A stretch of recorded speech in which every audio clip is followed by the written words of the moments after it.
नमस्कार, मैं हूं अंशिता। ये वीडियो जो सोशल मीडिया पर तैर रहा है, इसे देखकर तो काशी को जापान के कोक्यो शहर की तरह स्मार्ट बनाए जाने का मोदी का सपना 10 साल बाद भी अधूरा दिख रहा है। एक बार फिर मोदी बनारस से ही चुनावी मैदान में उतर रहे हैं, इसलिए मोदी की गारंटियों की चर्चा होना तो लाजमी है, क्योंकि आजकल मोदी जी का एक बयान बहुत फेमस है। सुना तो होगा आपने, चलिए एक बार फिर सुन लीजिए। मोदी की गारंटी मतलब गारंटी पूरा होने की भी गारंटी। जिस वाराणसी की धरती पर खड़े होकर मोदी ने ये बयान दिया था, ये वीडियो भी उसी जगह का है। दरअसल साल 2014 में प्रधानमंत्री नरेंद्र मोदी जापान के दौरे पर गए थे। तब करीब 1000 मंदिरों वाले क्योटो शहर से मोदी काफी प्रभावित हुए थे और भारत लौटने पर बनारस की जनता से वादा किया था कि उनका शहर भी क्योटो जैसा खूबसूरत हो जाएगा। तभी से बनारसियों की आंखें उस क्योटो को देखने के लिए तरस गई हैं, जिसका वादा प्रधानमंत्री ने किया था। लेकिन 10 साल बाद भी बनारस की हालत वैसी ही है और अब एक बार फिर मोदी यहीं से चुनाव लड़ने जा रहे हैं, तो बनारस की जनता हिसाब तो मांगेगी ही। इसलिए उम्मीदवारों के नाम के ऐलान के बाद से सवालों की झड़ी लग गई है। ऐसे में सबसे बड़ा सवाल यह है कि सौगातों की इस झड़ी में इस शहर के सांसद ने पिछले 10 सालों में बनारस का कितना कायाकल्प किया। कहां गुम हो गया integrated traffic system? Namami Gange mission से लेकर इनलैंड वाटरवेज परियोजनाएं बेअसर क्यों हैं? सर्दियों में जाम का झमेला क्यों होता है? गर्मियों में पानी की किल्लत क्यों होती है? और बारिश के दिनों में शहर पानी में क्यों डूब जाता है? और इन सब के बीच जब गंदगी से भरी गंगा का वीडियो सामने आया तो मोदी की किरकिरी शुरू हो गई है। लोगों का कहना है कि कई वादों की तरह बनारस को क्योटो बनाने का वादा भी एक जुमला साबित हुआ है। आपको बता दें कि 30 अगस्त 2014 को काशी को क्योटो बनाने का समझौता हुआ था। इसके बाद 15 अप्रैल 2015 को काशी के अफसर क्योटो गए और वहां की व्यवस्थाओं का अवलोकन किया। इसके बाद जापान की टीम भी भारत आई। लेकिन बनारस में क्या बदला, ये वीडियो इस बात का सबूत है। सिर्फ यही एक वीडियो नहीं है, बल्कि पिछले दिनों एक और वीडियो वायरल हुआ था, जिसमें देखा जा सकता था कि सिगरा चौराहे पर सड़क धंस गई थी और चौराहे पर करीब 6 फुट चौड़ा गड्ढा हो गया था। इस वीडियो पर विपक्ष ने मोदी सरकार की खूब फजीहत की थी। समाजवादी पार्टी ने इस वीडियो को अपने ट्विटर हैंडल पर साझा किया था।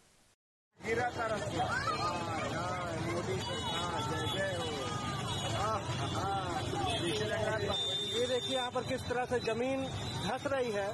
इसके साथ अखिलेश यादव ने लिखा था कि देश के प्रधान संसदीय क्षेत्र में धरती की गोद में समाई भ्रष्टाचार की सड़क। शुक्र मनाइए कि G20 के समय ऐसा नहीं हुआ, नहीं तो भाजपा सरकार को विदेशी मेहमानों से कहना पड़ता, ये है हमारी करप्शन कला का अद्भुत नमूना, पारदर्शी सड़क।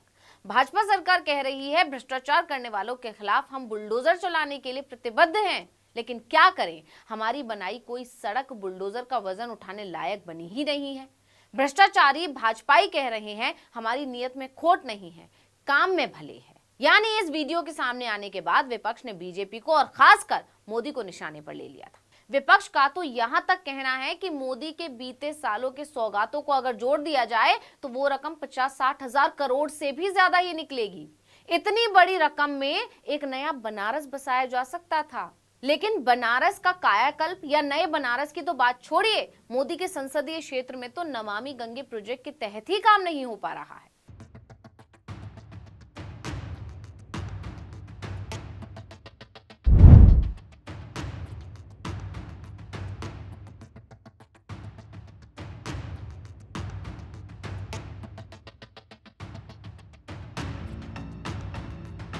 तो बनारस गंगा घाट की गंदगी से जुड़े इस वीडियो को अपने ट्विटर अकाउंट पर शेयर करते हुए अखिलेश यादव ने न केवल सरकार को घेरा है, बल्कि ये भी दावा किया है कि अब नई सरकार ही काशी से गंदगी का अंबार साफ करेगी।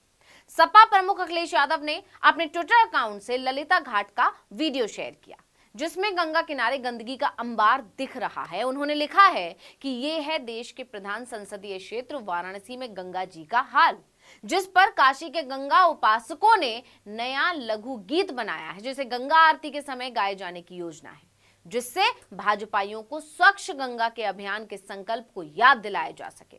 जहां तुमने बनाया गंगा द्वार, वहीं पर है गंदगी का अंबार। अब तो आएगी नई सरकार, अब वही करेगी काशी साफ। इसके अलावा उन्होंने प्रधानमंत्री मोदी के ड्रीम प्रोजेक्ट के तहत काशी को क्योटो बनाने वाले विजन पर भी तंज कसा। उन्होंने कहा, भोली भाली जनता पूछ रही है कि क्या क्योटो में भी इतनी गंदगी जमा होती है जो आप काशी को कीचड़ का क्योटो बना रहे हैं। तो बनारस का हाल सभी के सामने है। इसके अलावा मोदी ने 8 गांव भी गोद लिए थे, आपको याद होगा।